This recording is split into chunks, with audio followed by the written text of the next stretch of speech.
நான் யார்? ரொம்ப கடினமான கேள்வி. இத 3 கோணங்களில் பார்க்கலாம். உடல், மனம், உள்ளம். இந்த 3ல உடலும் மனமும் ரொம்ப எளிமையா புரிந்து கொள்ளலாம். ஏன்னா மருத்துவத்துறையே உடல் நலம் மனநலம் என்று 2 பாகங்களாக பிரிக்கப்பட்டுள்ளன. ஆனா இந்த உள்ளம் என்பது எளிதாக விவரிக்க முடியாது. அறிவியலால் விளக்கப்படாத ஒரு காரியம்தான் இந்த உள்ளம். இதை நாம் பிரபலமான ஒரு தமிழ் திரைப்படத்தின் ஆக்கத்தின் மூலமாக எளிதாக புரிந்து கொள்ளலாம். பொன்னியின் செல்வன் தமிழ் திரையுலகில் உள்ள பெரிய நட்சத்திரங்கள் எவ்வளவு அற்புதமாக நடித்த ஒரு மகா பிரம்மாண்டமான படத்தை போய் பார்த்தோம். இதுதான் உடலுக்கு உவமானமானது. நாம் சொல்லும் சொற்களாலும் செய்யும் செயல்களாலும் இவ்வுலகத்திற்கு நான் யார் என்று அறியப்படுகிறேன். ஆனால் அகத்தின் அழகுதான் முகத்தில் தெரியும். மனசுல தோன்ற சிந்தனையின் வெளியாக்கம் தான் நாம் சொல்லும் சொற்களும் செய்யும் செயல்களும். இதுவரைக்கும் புரிஞ்சுதுங்க. இதுக்கு மேல என்னங்க உள்ளொன்னு ஒண்ணு இருக்கு? இங்கதான் சரக்கே இருக்கு.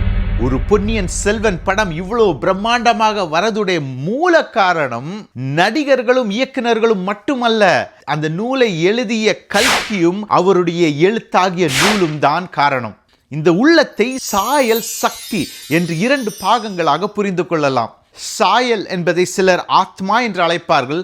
சக்தி என்பதை சிலர் ஆவி இல்லைனா ஜீவன் என்று அழைப்பார்கள். ஒவ்வொரு மனுஷனுக்குள்ளேயும் கடவுள் போன்ற சாயல் எங்க இருக்கு அப்படின்னு தோண்டி தோண்டி பார்த்தீங்கன்னா உள்ள ஒரு அன்பை பார்ப்பீங்க. ஒரு கடும் கொலைகாரன் கிட்ட போய் நீங்க தோண்டி பார்த்தாலும் அந்த அன்பை காண முடியும். அதுதான் கடவுளுடைய சாயல். எல்லா மனிதனின் உள்ளத்திலும் அது எழுதி வைக்கப்பட்டுள்ளது. அந்த எழுதி வைக்கப்பட்டுள்ள சாயலை மனதிற்கு கொண்டு செல்வது அந்த உள்ளத்தின் சக்தி. இதென்னையா இது? இதை எப்படி புரிஞ்சு கொள்றது?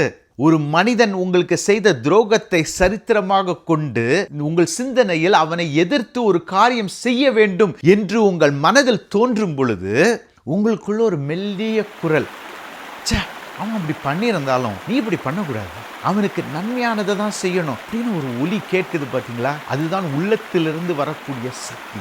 ஆனா பல நேரங்களில் அந்த மெல்லிய குரலை நாம் அணைத்து சிந்தனையில் தோன்றக்கூடிய நியாயத்தை நாம் மேம்படுத்தி செயல்படுகிறோம். அப்படி செயல்படும் பொழுதுதான் பாவம் வருகிறது.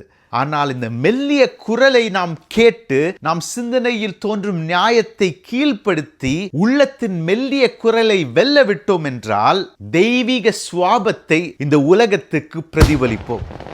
உங்களுடைய பலன் உங்கள் உடலிலும் இல்லை, மனதிலும் இல்லை, உள்ளத்தில் தான் இருக்கிறது. உங்கள் சிந்தனையை அடக்கி உள்ளத்தின் பலனை வெளிப்படுத்துங்கள், வெற்றி பெறுங்கள்.